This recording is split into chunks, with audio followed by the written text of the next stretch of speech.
কোরআন মাজিদ ও হাদিস শরীফে যত দোয়া রয়েছে তার মধ্যে নবীজি একটি দোয়া বেশি বেশি পড়তেন।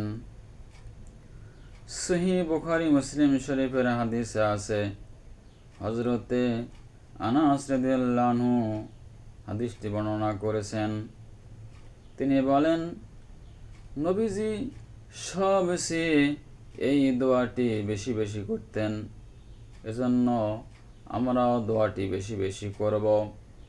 সেটি হচ্ছে সূরাতুল বাকারার 201 নম্বর আয়াত, রব্বানা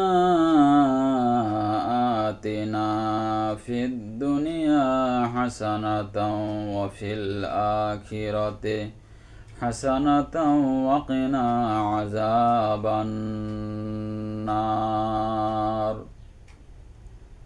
হে আমাদের প্রতিপালক, আমাদেরকে দুনিয়া আখিরাত উভয় জাহানেই কল্যাণ দান করো, আর জাহান্নামের আগুন থেকে আমাদেরকে পরিত্রাণ দাও।